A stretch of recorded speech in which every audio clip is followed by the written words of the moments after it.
Hello friends, कहानी के सफर की आज की कहानी आंतोन चेकअप द्वारा लिखी हुई दवा फरोश की बीवी है। आंतोन चेकअप संसार के श्रेष्ठ कहानीकारों में से एक हैं। उन्होंने अपनी कला को चमत्कारी बनाने के लिए न तो अनोखी घटनाएं ढूंढी हैं, न अनूठे पात्रों की सृष्टि की है। इनके पात्र ऐसे हैं जिनसे अपने नित्य प्रति के जीवन में हम अक्सर मिलते हैं। खास तौर से उच्च वर्गों के आडंबरपूर्ण जीवन में उनके बनावटी शिष्टाचार के नीचे मानव हृदय को घुटते कराहते देखा है। उनका तेज व्यंग इस संस्कृति की हृदयहीनता को नस्तर की तरह चीरता चला जाता है। दुखी लोगों के लिए उनके हृदय में करुणा है, व्यंग का नस्तर उनके लिए नहीं है। तो आओ चलें कहानी के एक नए सफर पर। एक छोटा सा कस्बा था जिसमें 2-3 टेढ़ी मेढ़ी गलियां थी। सभी गहरी नींद में सो रहे थे। निस्पंद वायु में पूर्ण स्तब्धता थी। बहुत दूर कस्बे से बाहर जाती एक कुत्ते की पतली गहरी भौंकने की आवाज के अलावा और किसी भी प्रकार का कोई शब्द सुनाई नहीं दे रहा था। शीघ्र ही सुबह होने वाली थी। प्रत्येक वस्तु बहुत देर से निस्तब्ध पड़ी सो रही थी। न सोने वालों में केवल सैरनो मोदी की जवान बीवी थी। सैरनो मोदी एक योग्य दवा फरोश था जिसकी उस कस्बे में दवाइयों की एक दुकान थी। उसकी बीवी बिस्तर पर लेट चुकी थी, पर बार बार उठकर बैठ जा रही थी। वह सो नहीं पा रही थी। इसका कारण वह खुद भी नहीं जानती थी। वह इतनी बेचैन हो उठी कि उसका मन करने लगा वह चीख उठे। फिर भी उसकी समझ में नहीं आया कि क्यों उसे अपने सीने में एक भारी गोला सा अटका हुआ अनुभव हुआ, जो बराबर उठता हुआ उसके गले में चढ़ता चला आ रहा था। उसके पीछे कुछ ही कदम पर सैरनो मोदी दीवार की तरफ सिकुड़ा पड़ा हुआ मीठी नींद के खराटे ले रहा था। एक भूखा मच्छर उसकी नाक पर बैठा हुआ काट रहा था, परंतु उसने अनुभव नहीं किया, बल्कि वह मुस्कुरा रहा था, क्योंकि उसने स्वप्न देखा कि सारे कस्बे को खांसी हो गई है और सब लोग उससे डेनमार्क का बादशाह छाप खांसी की गोलियां खरीद रहे हैं।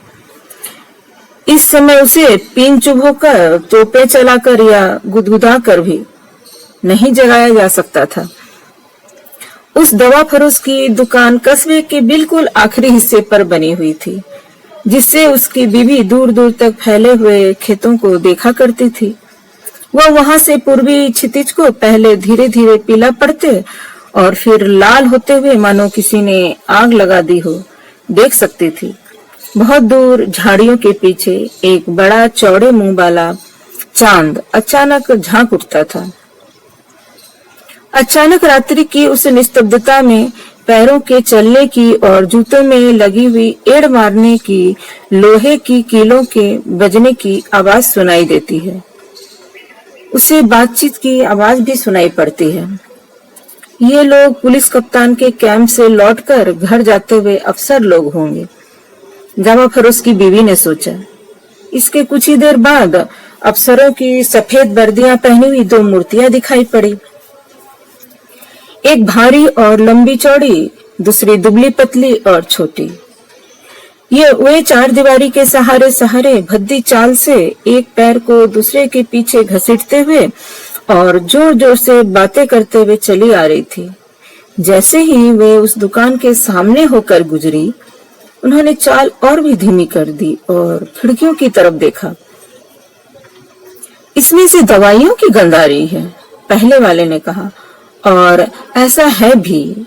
मुझे याद है, पिछले हफ्ते मैं यहाँ अंडी का तेल खरीदने आया था। यहाँ एक दवा फरोश रहता है जिसका चेहरा रूखा और जबड़े की हड्डी गधे जैसी है। कैसा जबड़ा है मेरे दोस्त। ये जबड़े की हड्डी बिल्कुल वैसी होनी चाहिए जिससे सैमसन ने फिलिस्तीनी बालों को मारा था। हाँ, बड़े वाले ने धीमी आवाज में कहा। दवा फरोश सो रहा है और उसकी बीबी भी सो रही है। वह खूबसूरत औरत है, ओबियत सो। मैंने उसे देखा था, मुझे वो बहुत पसंद आई थी। डॉक्टर बताओ, बताओ तो सही कि वह उस गधे जैसे जबड़े वाले को कभी प्यार भी करती है? प्यार कर भी सकती है क्या? नहीं, इसकी संभावना अधिक है कि वह उसे प्यार नहीं करती होगी। डॉक्टर ने गहरी सांस भरते हुए इस तरह कहा मानो उसे दवा फरोश के लिए बहुत दुख हो रहा है। वह नन्ही सी है और खिड़की के पीछे सो रही है। देखो वह गर्मी से कैसे परेशान है। उसका नन्हा सा मुंह आधा खुला हुआ है और एक नन्हा सा पैर बिस्तर से बाहर लटक रहा है। मैं शर्त लगाकर कह सकता हूँ कि वह बेवकूफ का बच्चा दवा फरोश इस बात का अनुभव नहीं करता है कि वह कितना भाग्यशाली है। इसमें कोई संदेह नहीं कि उसे एक औरत और कार्बोलिक की एक बोतल में कोई फर्क नहीं महसूस होता होगा। मैं कहता हूँ, डॉक्टर ने रुकते हुए कहा, चलो दुकान में चले और कुछ खरीदते हैं। शायद इसी बहाने हम उसे देख सकें। क्या ख्याल है? रात में? इससे क्या हुआ? उन लोगों को रात में भी चीज देनी ही पड़ती है। मेरे प्यारे दोस्त, चलो अंदर चले। अगर तुम्हारी ऐसी ही मर्जी है। दवा फरोश की बीवी ने पर्दे के पीछे छिपी हुई घंटी की हल्की सी आवाज सुनी। अपने पति की तरफ देखकर जो पहले की ही तरह मुस्कुरा और खराटे भर रहा था। उसने कपड़े पहने नंगे पैरों में स्लीपर डाले और दुकान की तरफ दौड़ी। कांच के दरवाजे की दूसरी तरफ उसे दो परछाइयां दिखाई दी। दवा फरोश की बीवी ने लैंप की बत्ती को ऊंचा किया और तेजी से दरवाजे खोलने के लिए बढ़ी। अब न तो वह उब रही थी, न परेशान हो रही थी और न उसका मन चीखने को कर रहा था। हालांकि उसका दिल धड़क जरूर रहा था। लंबा चौड़ा डॉक्टर और दुबला पतला अव्यतसो भीतर घुसे। अब वह उन्हें अच्छी तरह देख पा रही थी। डॉक्टर मोटा और सांवला था। उसकी दाढ़ी थी और धीरे धीरे चलता था। जरा सी भी हरकत होने पर ऐसा लगता था मानो उसकी पोशाक फट जाएगी। उसके चेहरे पर पसीना झलक आया था। अफसर गुलाबी रंग की दाढ़ी मूछ सफा सेट किए औरतों जैसा दिखाई दे रहा था। उसका शरीर अंग्रेजी चाबुक की तरह छरहरा था। आपको मैं क्या दूं? अपनी छाती पर पोशाक पकड़े हुए दवा फरोश की बीवी ने पूछा। हमें 4 पेनी की पिपरमिंट की गोलियां चाहिए। दवा फरोश की बीवी ने धीरे से टांड पर से कांच का बर्तन उतारा और गोलियां तौलने लगी। ग्राहक उसकी पीठ पर टकटकी बांधकर देखते रहे। डॉक्टर ने अघाई हुई बिल्ली की तरह आंखें सिकोड़ी, परंतु वह लेफ्टिनेंट बहुत गंभीर था। यह पहला मौका है कि मैंने एक महिला को दवा फरोश की दुकान पर काम करते हुए देखा है। डॉक्टर ने अपनी राय जाहिर की। इसमें कोई नई बात नहीं है। अपनी आंखों की कोर से उस गुलाबी गालों वाले अफसरों की तरफ देखते हुए दवा फरोश की बीवी ने जवाब दिया। मेरे पति के पास कोई सहायक नहीं है और मैं हमेशा उसकी मदद करती रहती हूँ। बिल्कुल ठीक। तुम्हारी दुकान छोटी सी लेकिन बहुत सुंदर है। कितने तरह तरह के अमृत बांध रखे हुए हैं। तुम्हें इन जहरीली दवाओं के बीच घूमते हुए डर नहीं लगता? दवा फरोश की बीवी ने पार्सल बांधी और डॉक्टर को दे दी। अव्यतसो ने भुगतान किया। आधे मिनट तक खामोशी रही। उन आदमियों ने एक दूसरे की तरफ देखा, दरवाजे की तरफ एक कदम बढ़ाया और फिर परस्पर एक दूसरे की तरफ देखा। क्या आप मुझे 2 पेनी का सोडा दे सकेंगे? डॉक्टर ने पूछा। दवा फरोश की बीवी ने दोबारा धीरे धीरे सफलतापूर्वक टांग की तरफ हाथ बढ़ाया। आपकी दुकान में कोई ऐसी चीज नहीं है? अंगुलियां हिलाते हुए अव्यतसो बुदबुदाया। कुछ ऐसी चीज कहना चाहिए कि रूपक के रूप में कहें तो स्फूर्ति लाने वाली। मिसाल के लिए जैसे सोडा वाटर। आपके यहाँ किसी प्रकार का सोडा वाटर है? हाँ है, दवा फरोश की बीवी ने कहा। शाबाश, तुम तो औरत नहीं फरिश्ता हो। 3 बोतल ले आओ। दवा फरोश की बीवी ने जल्दी सोडा पुड़ियों में बांधा और दरवाजे से होकर अंधेरे में गायब हो गई। पका हुआ सेब है, डॉक्टर ने आंख मारते हुए कहा, तुम्हें मेडियारा के टापू में भी ऐसा अनानास नहीं मिल सकेगा। क्यों, क्या इरादा है? खराटे लेने की आवाज सुन रहे हो? यह उसकी पूजा का ही फल है। वह इतनी मीठी नींद का आनंद ले रहा है। 1 मिनट बाद दवा फरोश की बीबी वापस आई। काउंटर पर 5 बोतलें रख दी। वह अभी तहखाने में होकर वापस आई थी, इसीलिए उसका मुंह लाल और उत्तेजित हो रहा था। धीरे। जब बोतलों के कॉर्क खोलने के बाद दवा फरोश की बीबी ने कॉर्क खोलने वाला स्क्रू नीचे गिरा दिया तो अब्यतसोब ने कहा, इतना शोर मत मचाओ, अपने पति को जगा दोगी क्या?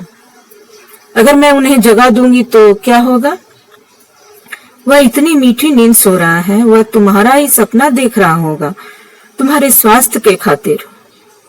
दूसरी बात यह है कि सोडा पीने के बाद हिचकी लेता हुआ डॉक्टर भन बनाया, पति लोग इतने मनहूस होते हैं कि अगर वे हमेशा सोते ही रहें तो बहुत अच्छा रहे। इस पानी में लाल शराब की एक बूंद कितनी अच्छी रहेगी। कितना अच्छा ख्याल है। दवा फरोश की बीबी हंसी। यह बहुत बढ़िया रहेगा। कितने अफसोस की बात है कि दवाइयों की दुकानों पर शराब नहीं बिकती। हालांकि तुम्हें दवाई की शक्ल में शराब बेचनी चाहिए। तुम्हारे यहाँ अल्कोहल या स्पिरिट है? हाँ है। अच्छा तो थोड़ी सी हमें दो, यहाँ ले आओ। आपको कितनी चाहिए? तसल्ली लायक हर एक में से 1 औंस पानी में डालकर दो और फिर बाद में देखा जाएगा। अब ये तो सब तुम्हारा क्या इरादा है? पहले पानी के साथ और खाली मीठ। डॉक्टर और अभी तो सब काउंटर के पास बैठ गए, अपनी टोपियां उतार ली और शराब पीने लगे। यह तो मानना ही पड़ेगा, शराब बुरी चीज है। यह शराब हालांकि उपस्थिति में अमृत जैसी मीठी लगती है।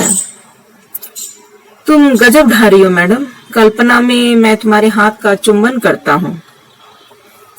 मैं ऐसा करने के बदले में बहुत कुछ दे सकता हूँ, परंतु कल्पना में नहीं। आप भी तो सो बोला। मैं अपनी इज्जत की कसम खाकर कहता हूँ कि मैं इसके लिए अपनी जिंदगी दे दूंगा। इतना काफी है। शर्माते और गंभीर मुद्रा धारण करने की कोशिश करते हुए श्रीमती सेर्नोमोदिक बोली, तुम कितनी नखरेबाज हो। अपनी भौं के नीचे से कहियापन से उसकी तरफ देखकर डॉक्टर ने हंसते हुए कहा, तुम्हारी आंखें गोलियां सी छोड़ रही हैं। पिटफैफ, मैं तुम्हें बधाई देता हूँ। तुमने हमें जीत लिया है, हम लोग हार गए हैं। दवा फरोश की बीबी ने अपने लाल चेहरे की तरफ देखा, उनकी बातें सुनी और कुछ ही देर में वह भी पूरी तरह चहक उठी।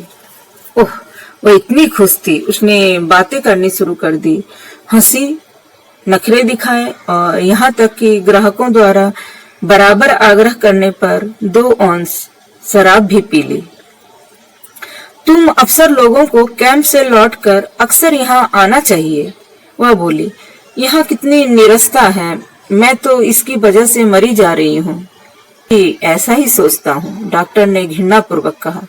इतनी सुंदर प्रकृति की एक अद्भुत कृति इस तरह जंगलों में फेंक दी गई है।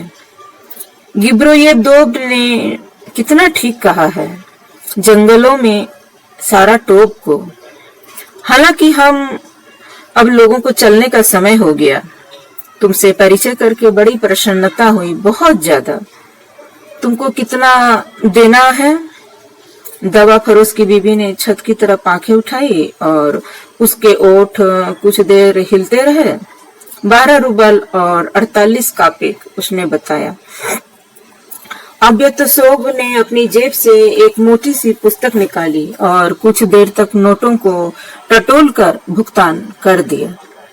तुम्हारा पति बहुत मीठी नींद सो रहा है, वह जरूर सपना देख रहा होगा। चलते समय उसका हाथ दबाते हुए वह बुदबुदाया, मैं गंदी बातें सुनना पसंद नहीं करती। कैसी गंदी बातें? दूसरी बात यह है कि यह बिल्कुल भी गंदी नहीं है। शेक्सपियर ने भी कहा, सुखी वह है जो अपनी जवानी में जवान रहता है। मेरा हाथ छोड़ दो।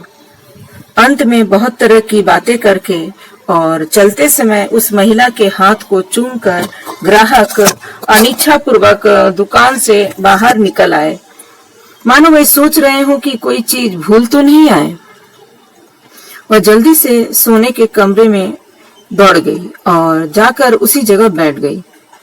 उसने डॉक्टर और उस अफसर को दुकान से बाहर निकलकर लगभग 20 कदम तक धीरे धीरे जाते हुए देखा। फिर वे रुक गए और आपस में कानाफूसी करने लगे। किस बारे में? उसका दिल धड़क उठा, कनपटियों से खून दौड़ने लगा। और ऐसा क्यों हुआ वह जान नहीं सकी। उसका दिल बुरी तरह धड़क रहा था, मानो बाहर कानाफूसी करने वाले वे दोनों उसके भाग्य का फैसला कर रहे हों। 5 मिनट बाद डॉक्टर ओब्यतोसोव से अलग हो गया। वह आगे बढ़ गया, परंतु ओब्यतोसोव पीछे लौट आया।